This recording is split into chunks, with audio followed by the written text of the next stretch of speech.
मैं WIM से Maharashtra president Sheikh शगुफ्ता शेख। हम यहाँ आपको आज बुलाने का मकसद हमारा ये है कि जो नीतीश रानी का जो बयान आया है और जो हमेशा हमेशा निकलता है मुसलमानों के खिलाफ कुछ ना कुछ उनकी टिप्पणी, हम उस पर आज आप लोगों को यहाँ बुलाए हैं और हम अपनी तरफ से आपसे एक मैसेज देना चाहते हैं मुंब्रा की आवाम को। जो हम संडे के दिन 7 बजे हमारा मगरिब बाद 7 बजे से दारुल्ला से स्टार्ट होगा अम्बेडकर नगर। नीतीश रानी ने क्या बयान दिया? नीतीश रानी ने बयान ये दिया है कि बुर्का पहन के SSC और 12th के बच्चे एग्जाम नहीं दे सकते हैं। तो ये सरासर गलत है, क्योंकि article 25 to 28 freedom of religion ये हर तरीके की आज़ादी देता है बिलीव करने की और प्रैक्टिस करने की। इसमें आप किसी के साथ पार्शियलिटी नहीं कर सकते और किसी को धर्म के नाम पे आप रोक नहीं सकते। एक मंत्री जो है खुलेआम कह रहे हैं कि आप हिजाब पर पाबंदी लगाई जाए। उन्होंने भूसे साहब को एक लेटर दिया है, मगर आप उसको किस तरीके से देखती हो? देखिए, सबसे पहली बात तो नकाब वाली लड़कियां पहली बार नकाब में एग्जाम देने नहीं जा रही है।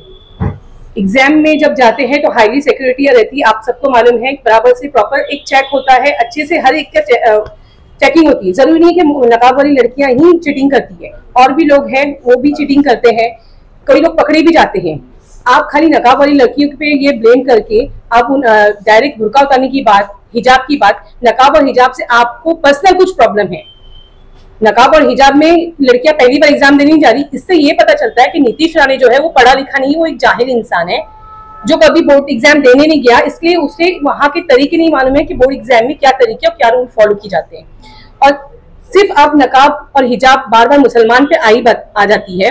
आपके अंदर, नीतीश रानी के अंदर अगर हिम्मत है तो किसी सिख की पगड़ी उतार के बताए एग्जामिनेशन हॉल में, किसी बच्चे की, किसी भी उनके यहाँ के बच्चे की या उनके यहाँ की जो सरदारनियां होती हैं, जो प्रॉपर सरदारनियां आती है पगड़ी पहन के, ये लड़का ये लड़की, आप उनकी पगड़ी उतार के बता दीजिए। उनके हाथ में अगर जो उनके रिलीजियस के कड़े या कुछ होते हैं ऑर्नामेंट्स, अगर आप उतार के, आपके अंदर हिम्मत है, हम चैलेंज करते हैं, आपके अंदर हिम्मत है तो सिख के बच्चे को आप हाथ लगा के बताइए तो हम माने।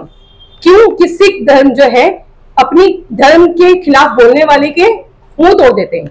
इसमें कमी हमारे मुसलमान भाइयों की भी है, हमारी कौम की भी है, क्योंकि ये ऐसे जो नेपाली है इनको बर्दाश्त करते हैं, इनको पैक करके वापस नेपाल भेज देना चाहिए, क्योंकि इनका महाराष्ट्र में कोई काम नहीं है और महाराष्ट्र किसी एक नीतीश रानी के बाप का नहीं, अब किसी नीतीश रानी से ही नहीं चलने वाला। इतनी बार हर मुस्लिम को लेकर जो हमेशा उनके विवादित बयान आते हैं जी, इस पर अभी तक क्यों कार्रवाई नहीं कर पाते? तो ये हम अपनी प्रशासन से सवाल करना चाहते हैं कि आपको जब मालूम है कि कॉन्स्टिट्यूशन को अगर कोई फॉलो नहीं करता है तो उसके खिलाफ क्या एक्शन लेने चाहिए।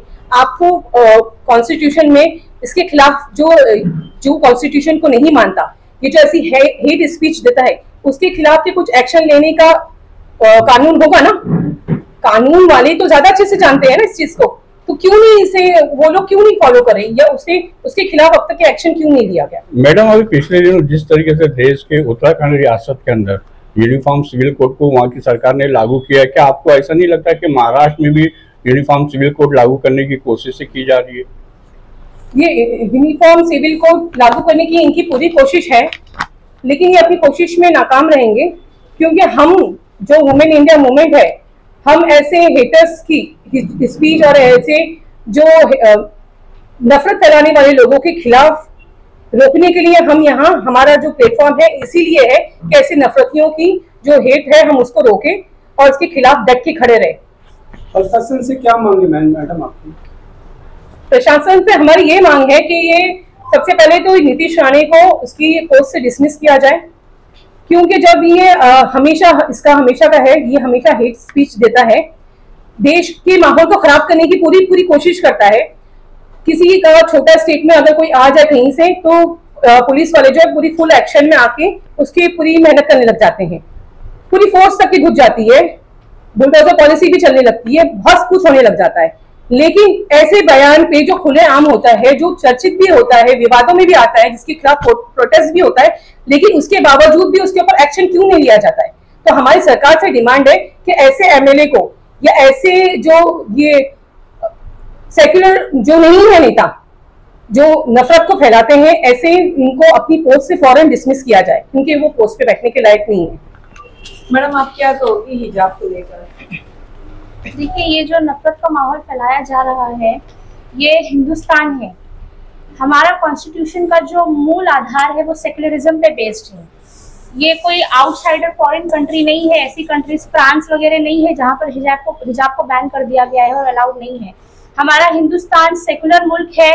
हमें हर तरह की इसमें आज़ादी है, अपने फ्रीडम को प्रैक्टिस करने की, अपने हर तरह की बिलीफ को रखने की हमें हर तरह की आज़ादी है।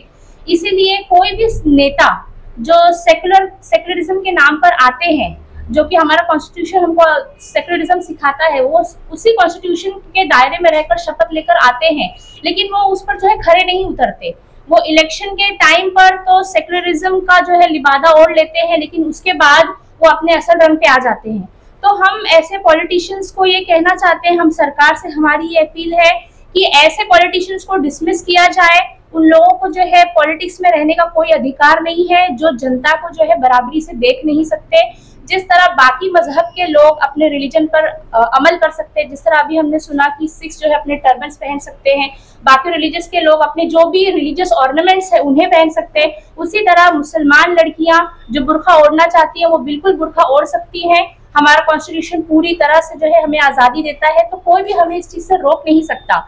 उत्तराखंड में जो वो कामयाब हो गए हैं यूनिफॉर्म सिविल कोड लागू करने में, महाराष्ट्र में वो कभी भी कामयाब नहीं होंगे, या किसी भी और स्टेट में हम उन्हें कभी भी कामयाब नहीं होने देंगे। हम बिल्कुल समझ रहे हैं ये उनका पहला स्टेप है, बुर्का बैन करना, उसके बाद और रिलीजियस चीज़ों को वो कट ऑफ करेंगे। तो ये जो चीज़ें वो कर रहे हैं हम उसे समझ रहे हैं और हम ये बिल्कुल होने नहीं देंगे। हम कंटिन्यूसली एहतजाज करते रहेंगे। तो आपकी आगे की रणनीति क्या है कि आप किस तरीके से इसके लिए आगे बढ़ेंगे? हम अपने एहतजाज से ही आगे बढ़ेंगे। हम सरकार को ये मैसेज देंगे प्रोटेस्ट करके, all over India nation wide जो है हमारा women India movement nation wide ये प्रोटेस्ट लॉन्च करेगा, और हम हर जगह जहां हमारी पार्टी एक्टिव है हर जगह हम प्रोटेस्ट करेंगे और सरकार को ये स्ट्रॉन्ग मैसेज देंगे। जिस तरह जो है योगी हैं जो कि अपना भगवा चोला ओढ़ कर जो है पूरे स्टेट का सर्वे कर सकते हैं, हर जगह जा सकते हैं, उन्हें आज़ादी है। तो ये आज़ादी सिर्फ चीफ मिनिस्टर के लिए नहीं है, ये आज़ादी आम जनता के लिए भी है कि जो बुर्का ओढ़ना चाहते हैं, एग्जाम देना चाहते हैं, बुर्का ओढ़ कर जाना चाहते हैं, वो जा सकते हैं और कोई भी उन्हें रोक नहीं सकता। रही सवाल ये चीटिंग की, तो ये टेक्निकल दौर है। चीटिंग तो आज के दौर में ऐसी भी होती है कि माइक्रो लेवल की चिट्स लाकर स्टूडेंट्स रीडेबल लेंसेज लाकर चीटिंग करते हैं। तो चीटिंग तो इस तरह भी होती है। तो उसके लिए आप अपनी सिक्योरिटी को टाइट करिए। सिक्योरिटी का इंतजाम ऐसा होना चाहिए कि चीटिंग्स को पकड़ा जा सके। ये कोई जो है बात नहीं है कि आप चीटिंग का सहारा लेकर जो है बुर्के पर बैन करना चाह रहे हैं। तो ये हम आपकी साजिश को कतई कामयाब नहीं होने देंगे। आपने इसके लिए कोई प्रोटेस्ट वगैरह अभी सोचा है? जी, हम संडे को, आने वाले संडे को इंशाल्लाह जो है प्रोटेस्ट इसके लिए हम करेंगे। दारुल फलाह से लेकर अंबेडकर चौक तक हम मार्च निकालेंगे, मगरिब के बाद 7 to 9 मगरिब के बाद जी। और इसके लिए हम FIR भी करेंगे। जनता से हम ये अपील करते हैं कि आने वाले संडे को जो हम प्रोटेस्ट देखते हैं, संडे की आने वाले संडे जो है 2 को जो प्रोटेस्ट हम करने जा रहे हैं 2 फेब को 7 to 9, उस प्रोटेस्ट में जो है हम मुमरा की आवाम से अपील करते हैं कि ज्यादा से ज्यादा तादाद में उस प्रोटेस्ट में शामिल हो और अपना एहतजाज दर्ज कराएं। और खवातीन वगैरह से भी अपील क्या करना चाहेंगे आप? जी, बुरखे वाली खवातीन जो है खुसूसन इस प्रोटेस्ट में शामिल हो ताकि वो अपनी इस शरीयत को बचाने में अपना भी हिस्सा लगा सकें। को एक WIM टीम से एक ओपनली चैलेंज कर रहे हैं, आने वाले दिनों में हिजाब में पार्लियामेंट में भी हमारी औरतें जाएंगी तो वो क्या वहाँ पे भी रोक लगाएंगे? ये एक सेकुलर देश है, चाहे हम हिजाब में रहे पगड़ी में रहे, हमें कोई रोक नहीं सकता है। मुमरा की खवातीन से क्या अपील करना चाहेंगे? मुमरा की खवातीन से हम ये अपील करना चाहते हैं, ये कुछ ना कुछ एक नया कानून लेकर आते हैं, कभी कुछ ना कुछ मुसलमानों के खिलाफ जहर उगलते रहते हैं, कुछ ना कुछ बोलते रहते हैं। ये हमारी एक खामोशी का मजा लेते रहे, हम खामोश रहते रहे, इन लोग मजा लेते गए। अगर आज हम मकानों से नहीं निकले तो इन चोरों और दलालों हमारे लिए हर एक फैसला लेंगे, तो हम हरगिज़ ऐसा नहीं होने देंगे। हम आने वाले दिनों में संडे को एक प्रोटेस्ट करने वाले हैं। आज हिजाब की बात आई है, हमको हिजाब के लिए सड़कों पे उतरकर नीतीश राणे को बताना चाहिए कि सेकुलर देश है, ये मनुस्मृति से देश नहीं चलेगा, ये संविधान से देश चलेगा, ये बीजेपी सरकार से नहीं चलेगा, ये सेकुलर देश है, सेकुलर नेताओं से चलेगा।